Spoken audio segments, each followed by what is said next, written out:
নমস্কার সবাইকে, কেমন আছেন সবাই? নিশ্চয়ই ভালো আছেন, আমিও ভালো আছি।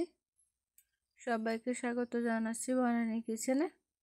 আজকে দেখতে পাচ্ছেন একটা পাতাকপি নিয়েছি, তো পাতাকপি দিয়ে আজকে আমি আর কি চপ তৈরি করব। পাতাকপির চপ কিন্তু খুবই ভালো লাগে খেতে। তো যাই হোক, চপটা তৈরি করার জন্য আগে আমাকে পাতাকপিটা কেটে নিতে হবে। তো সেজন্য আমি একটা বটি নিয়েছি পাতাকপিটা কাটার জন্য। এখন এই যে পাতাকপিটা কিন্তু আমি কেটে নিচ্ছি, আর পাতাকপিটা কেটে আমি ছোটো ছোটো করে কুচিয়ে নেব। তো এই যে পাতাকপিটা কিন্তু একটা পাত্রে রেখে দিলাম ছোটো ছোটো টুকরো করে, তারপর আমি কুচিয়ে নিচ্ছি এইভাবে। তো আমি সবগুলো পাতাকপি কিন্তু এই একইভাবে কুচিয়ে নেব। তো আমার পাতাকপিগুলো কিন্তু সব কুচানো হয়ে গেছে।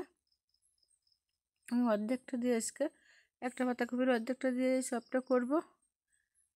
এই অর্ধেকটাই কিন্তু অনেক আর কি হয়ে যাবে অনেকটা চপ। তো যাই হোক, পাতাকপিগুলো কিন্তু আমি হাত দিয়ে চটকে নিচ্ছি ধুয়ে, তারপরে তাহলে যে যদি জল থাকে তাহলে বেরিয়ে যাবে, আর পাতাকপিটা কিন্তু খুব নরমও হয়ে যাবে এইভাবে চটকে নিলে। তো চপটা তৈরি করার জন্য এখন আমার পাতাকপিতে দিয়ে দিলাম ময়দা, দিয়ে দিলাম আধা বাটির মতন, আর এখন দিয়ে দেবো আমি বেসন। তো বেসনটা কিন্তু আমি একটু এই যে ছাঁকনি দিয়ে সেঁকে নিচ্ছি। বেসনটা আমার সেঁকা হয়ে গেছে। এখন বেসন আর ময়দাটা আমি একটু পাতাকপির সাথে ভালো করে হাত দিয়ে মেখে নেব। কতটা আসলে জলের প্রয়োজন এভাবে মেখে নিলে বোঝা যাবে কিন্তু। তো যাই হোক, আমি একটু মেখে নিয়ে এখন এটা সব তৈরি করার জন্য কী কী প্রয়োজন সেগুলো সব দিতে হবে।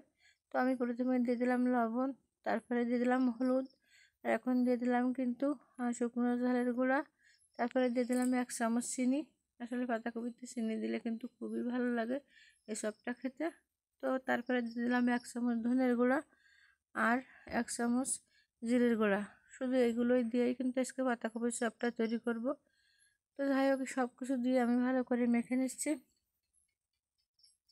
তো আগে আমি পাতাকপিটা চেটকেতে কিছুটা জল কিন্তু বেরিয়ে গেছিলো। তো তারপরেও কিন্তু এখন সব কিছু দিয়ে একটু শুকনো লাগছে, তো জল তো একটু লাগবে। তো আমি অল্প অল্প করে জল দিলাম, কিন্তু একবারে জল দিলে আসলে পাতলা হয়ে যেতে পারে। সেজন্য অল্প অল্প করে জল দিয়ে দেখতে হবে কতটা জলের প্রয়োজন। তো আমি অল্প জল দিয়ে কিন্তু এটা মেখে নিলাম। তো আমার এটা কিন্তু মাখা হয়ে গেছে। এখন এটা একপাশে রেখে আমি হাত ধুয়ে চুলোটা জ্বালিয়ে নেব। তো চুলোটা জ্বালিয়ে দিয়ে আমি কড়াইটা বসিয়ে দিলাম, আর কড়াইতে তেলও দিয়ে দিলাম। তেলটা কিন্তু আমার গরম হয়ে গেছে। এখন আমি এই যে পাতাকপির চপটা দিয়ে দেব। দেখতে পাচ্ছেন আমি কিভাবে এই পাতাকপির চপটা দিয়ে দিচ্ছি। তো এসে বেশি বড় করার কিন্তু দরকার নেই, এরকমই দিলেই কিন্তু হয়ে যাবে। তো আমি সবগুলো কিন্তু সব এভাবে দিয়ে এখন আমার কিন্তু আর কি নিচের পাশটা হয়ে গেছে। তো আমি এই খুন্তির সাহায্যে উল্টিয়ে দিচ্ছি, উল্টিয়ে একটু চেপে চেপে দিচ্ছি, তাহলে ভিতরটা যাতে কাঁচা না থাকে। তো এই পাতাকপির চপটা কিন্তু আমি লাল লাল করে ভেজে নেব। তো আমি কিছুক্ষণ যে জাল করে পাতাকপির চপটা কিন্তু আমি লাল লাল করে ভেজে নিয়েছি। খুব সুন্দর দেখাচ্ছে কিন্তু পাতাকপির এই চপটা।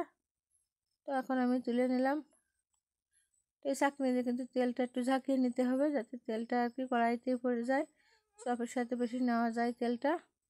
তো আমি তুলে নিয়ে একটা পাত্রে রেখে দিলাম। আর এখন আমার যে আরও কিন্তু অনেক কয়টাই আর কি চপ হবে, তো সবগুলো আমি ভেজে নেব। তো কড়াইতে দিয়ে দিলাম আমি সবগুলো পাতাকপির সবগুলো। তো দিয়ে এখন এগুলো কিন্তু দেখেন আমার আর কি নিচের পাশটা ভাজা হয়ে গেছে। তো আমি উল্টিয়ে দিলাম আগের মতনই, দিয়ে আমি সবগুলো কিন্তু লাল লাল করে ভেজে নিলাম। তো এখন সবগুলো আমি তুলে নেব একইভাবে। তো এই পাতাকপির চপ খেতে কিন্তু খুবই ভালো লাগে, আপনারা বাড়ি কিন্তু বানিয়ে খেয়ে দেখবেন। তো আমার পাতাকপির চপগুলো নামানো হয়ে গেছে। তো কেমন লাগলো আমার এই পাতাকপির চপের রেসিপি কমেন্টে জানাবেন। ভালো লাগলে একটা লাইক দিয়ে যাবেন, আর সবাইকে বলবো লাইক দিয়ে ভিডিও দেখবেন। আপনাদের একটা লাইক কিন্তু আমাকে অনেকজনের কাছে পৌঁছাতে সাহায্য করবে। আর নতুন যারা দেখছেন আমার চ্যানেলটিকে সাবস্ক্রাইব করে আমার পাশে থাকবেন, আর পাশে দেখা বেল আইকনটি বাজিয়ে দেবেন। তো ধন্যবাদ সবাইকে, দেখা হবে পরবর্তী নতুন কোনো ভিডিওতে। ভালো থাকবেন সবাই।